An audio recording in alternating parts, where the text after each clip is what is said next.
House effect के बारे में पढ़ेंगे और डिमॉन्स्ट्रेट भी करेंगे कि ग्रीन हाउस इफेक्ट क्या होता है।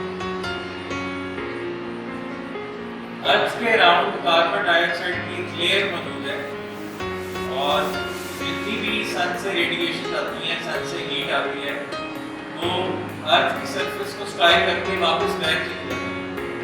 लेकिन वो जो कार्बन डाइऑक्साइड की लेयर है वो हमारे लिए फायदेमंद है थोड़ी क्वांटिटी। कार्बन डाइऑक्साइड की लेयर क्या करती है? कार्बन डाइऑक्साइड की लेयर उस हीट का कुछ पार्ट एब्जॉर्ब कर लेती है, जिससे अर्थ का टेम्परेचर मेंटेन रहता है। अगर सारी रेडिएशन वापस चली जाए तो फिर तो अर्थ का टेम्परेचर मेंटेन ही रह सकता है, फिर तो अर्थ का टेम्परेचर बहुत कम रहता है। लेकिन ये अल्लाह का हमारे एहसान है कि कार्बन डाइऑक्साइड की एक लेयर मौजूद है जिससे अर्थ का टेम्परेचर मेंटेन करना है। तो कुछ हीट को ट्रैप कर लेती है, उतनी हीट को ट्रैप करती रहती है, अर्थ के टेम्परेचर को मेंटेन करना के लिए जरूरी है। लेकिन पोल्यूशन की वजह से कार्बन डाइऑक्साइड की जो लेयर है वो थिक होती है, जिस वजह कार्बन डाइऑक्साइड की लेयर थिक होती है, जिससे अब वो पहले से ज़्यादा ज़रूरत से ज़्यादा हीट को ट्रैप करती है, जिससे अर्थ का temperature day by day increase हो रहा है। तो चूँकि अर्थ का temperature day by day increase हो रहा है, इसको हम कहते हैं ग्लोबल वार्मिंग। ग्लोब का मतलब अर्थ और वार्मिंग का मतलब कि गर्म हो रहा है। तो अर्थ का temperature day by day increase हो रहा है और इसके बड़े हार्मफुल इफेक्ट्स हैं। जितने भी ग्लेशियर्स होंगे, मूवमेंट होंगे और इससे फ्लड आएंगे। ठीक है, तो आज हम ये डिमॉन्स्ट्रेट करेंगे कि ये जो कार्बन डाइऑक्साइड है ये ग्रीन हाउस गैस है। और हमने पढ़ा कि कार्बन डाइऑक्साइड जो है स्मॉल क्वांटिटी में तुम्हारे लिए फ़ायदेमंद है, लेकिन अगर ये इसकी लेयर थिक होती गई तो ये हमारे लिए एक सीरियस इशू होगा। तो इसलिए हमें पोल्यूशन को कम करना है ताकि कार्बन डाइऑक्साइड की जो लेयर है वो थिक ना हो, वो नॉर्मल क्वांटिटी में रहे। नाउ अब हम यहाँ पर डिमॉन्स्ट्रेट करेंगे कि कार्बन डाइऑक्साइड किस तरह हीट को ट्रैप करती है। तो उसके लिए ये हमारे पास मटीरियल्स हैं, 2 बॉटल्स हैं हमारे पास और उसके साथ साथ हमारे पास 2 थर्मामीटर्स हैं और की मदद से हमने इसको टैंक किया। उसके साथ साथ हमारे पास 2 लैंप हैं और हमारे पास है जी विनेगर, उसके साथ साथ हमारे पास है बेकिंग सोडा, हमारे पास है बीकर 100 ml, हमारे पास एक फनल है। ठीक है, अब हमने करना क्या है, एक बॉटल में हमारे पास सिर्फ एयर और एयर के अंदर कार्बन डाइऑक्साइड का कंटेंट बहुत कम है। हमें पता है कि एयर में सबसे ज़्यादा नाइट्रोजन है 78%, ऑक्सीजन 21% है, कार्बन डाइऑक्साइड 0.03% है। एयर के अंदर कार्बन डाइऑक्साइड कंटेंट बहुत कम है।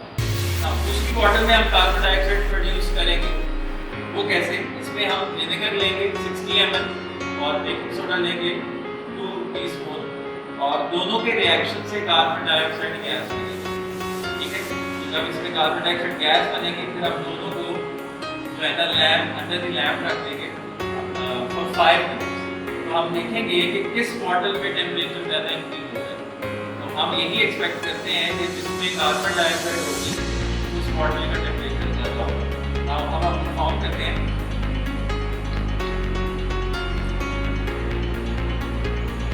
सबसे पहले मैं बॉटल में 2 टीस्पून ले रहा हूँ बेकिंग सोडा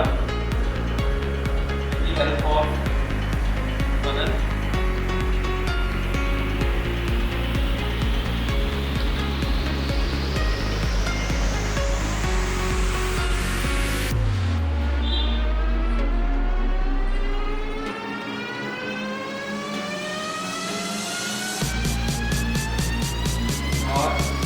ml लेंगे हम विनेगर,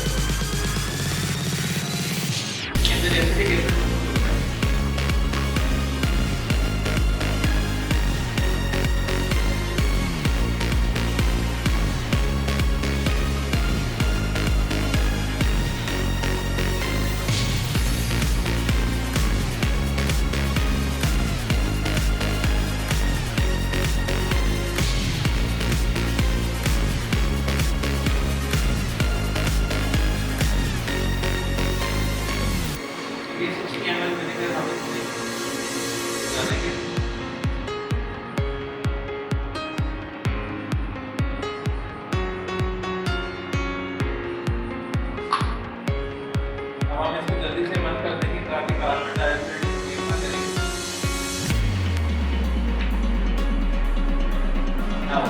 विनेगर और बेकिंग सोडा के रिएक्शन से कार्बन डाइऑक्साइड गैस निकलती है।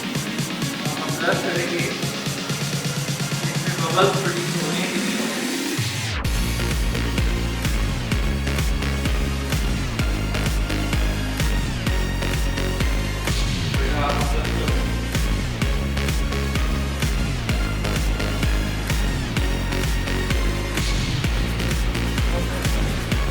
बबल्स प्रोड्यूस हो रहे हैं इसमें।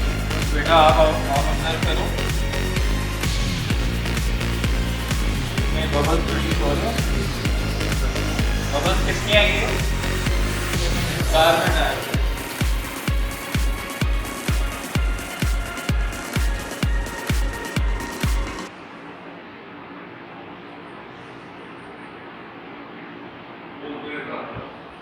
नाउ अब हम इसको लैब के अंदर रखेंगे फॉर 5 मिनट्स। देखेंगे कि किसका टेम्परेचर जो है, वाटर का टेम्परेचर जो है वो इंक्रीज हो रहा है।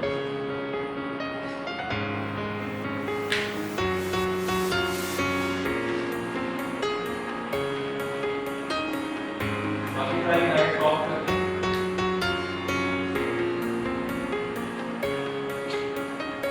अब हम दोनों को हीट सप्लाई दे रहे हैं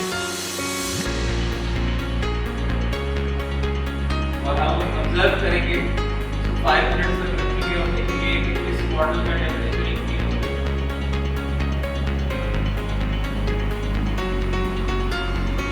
लैब के अंदर मौजूद है, तब तक हम फार्मूला पढ़ लेते हैं, रिएक्शन देख लेते हैं कि किस तरह विनेगर और बेकिंग सोडा में कार्बन डाइऑक्साइड, क्योंकि विनेगर जो है ये बेसिकली एसिटिक एसिड सॉल्यूशन होता है।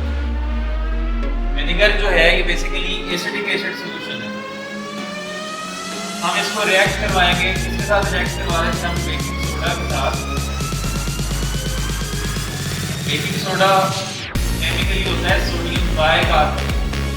सोडियम बाइकार्बोनेट क्या होगा, यहाँ से निकलेगा H और यहाँ से निकलेगा एक OH निकलेगा यहाँ से और एक H निकलेगा।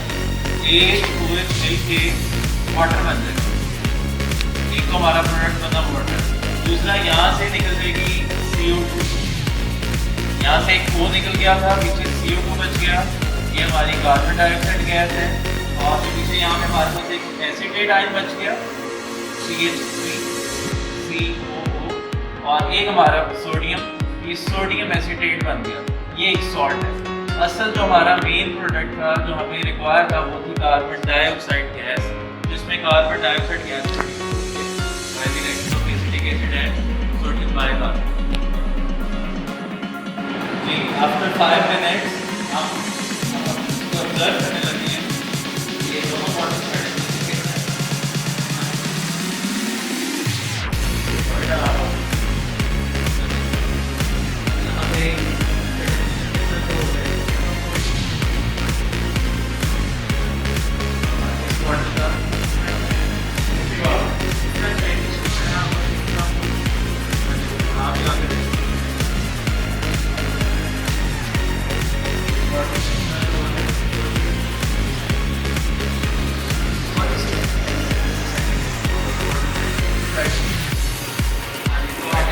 कि इसमें कार्बन डाइऑक्साइड गैस प्रोड्यूस करवाई है, उस बॉटल का टेम्परेचर ज़्यादा है 40 डिग्री सेंटीग्रेड, और जिसमें सिर्फ एयर थी और एयर में कार्बन डाइऑक्साइड कंटेंट बहुत कम है, ज़्यादा उसका टेम्परेचर जो है वो 30 डिग्री सेंटीग्रेड है। इससे हमें क्या पता चला, जहाँ पे कार्बन डाइऑक्साइड ज़्यादा होगी वो ज़्यादा हीट को ट्रैप करेगी, दैट्स वाई वहाँ का टेम्परेचर ज़्यादा होगा। सेम टाइम जहाँ पे कार्बन डाइऑक्साइड एक जगह है जहाँ पे कार्बन डाइऑक्साइड कम है और एक जगह जहाँ पे कार्बन डाइऑक्साइड ज़्यादा है, तो सेम टाइम में जो कार्बन डाइऑक्साइड जो हीट एब्जॉर्ब करने की कैपेसिटी है, ऑब्वियसली जहाँ पर कार्बन डाइऑक्साइड ज़्यादा होगी वहाँ पे ज़्यादा हीट एब्जॉर्ब होगी एज कम्पेयर टू जहाँ पर कार्बन डाइऑक्साइड कम है। ये था जी ग्रीन हाउस इफेक्ट।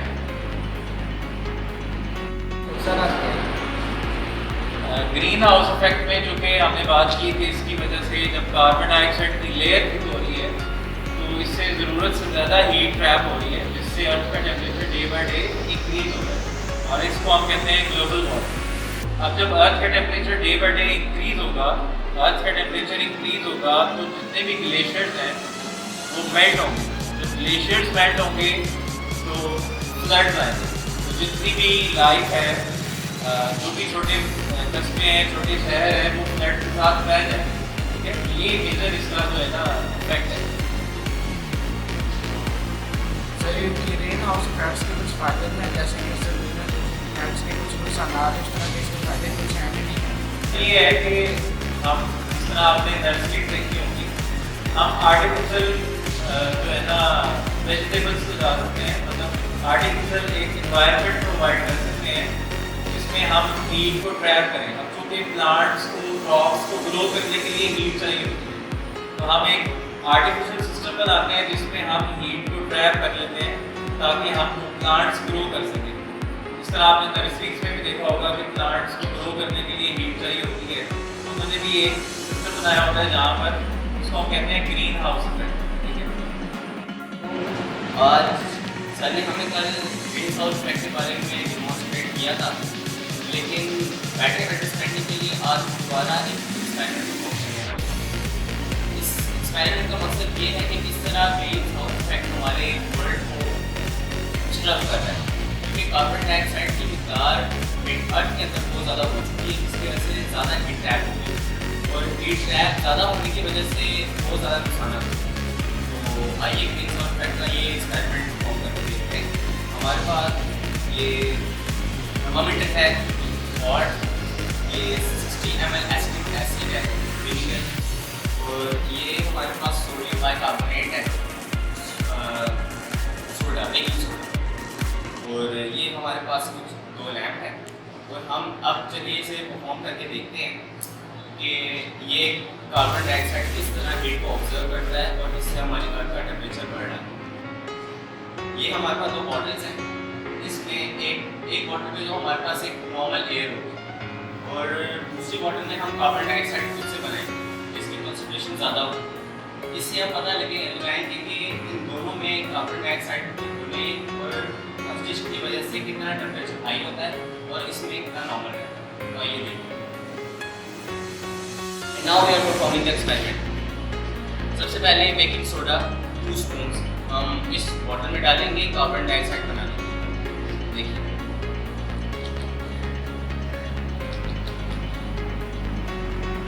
स्पून,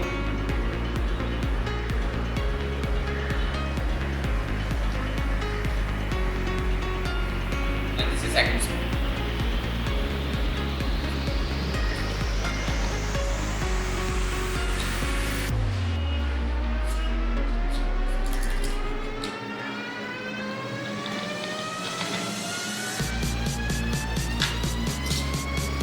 और अब हम 60 ml विनेगर यानी बेकिंग सोडा डालेंगे।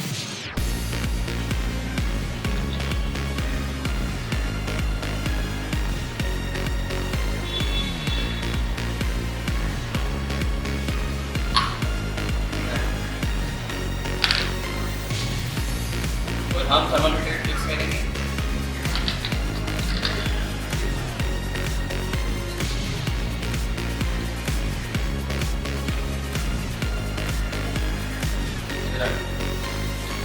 ये बबल प्रोड्यूस हो रहा है, इसका मतलब है इसमें कार्बन डाइऑक्साइड प्रोड्यूस हो रही है।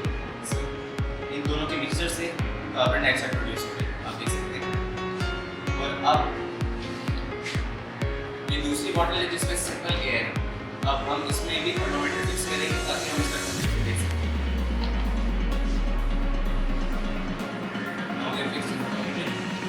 और अब हम इन दोनों बॉटल्स को लैंप के सामने रखेंगे 5 minutes.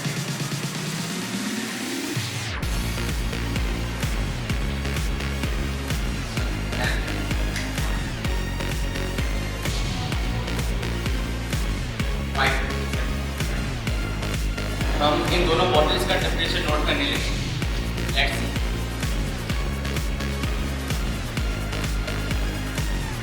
So now we got the result.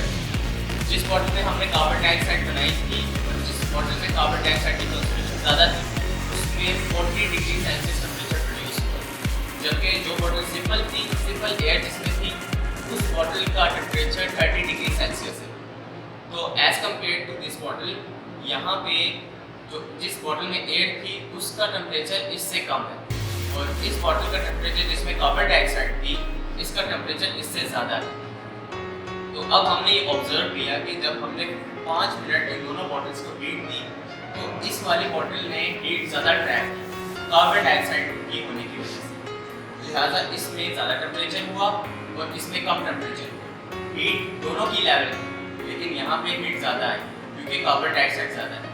बिल्कुल इसी तरह हमारे ग्लोबल में कार्बन डाइऑक्साइड ज़्यादा होने की वजह से हीट बहुत ज़्यादा हो रही है, बहुत ज़्यादा ट्रैप हो रही है, जिसकी वजह से हमारे ग्लोबल को बहुत सारे नुकसान का सामना है। जैसे कि फर्स्ट हमारे ग्लेशियर्स पिघल रहे हैं, इसकी वजह से हमारे ग्लोबल में फ्लड्स आ सकते हैं, बहुत सारे सैलाब और दूसरे आफात आ सकते हैं जो ग्लोबली बहुत ज़्यादा वर्स्ट है।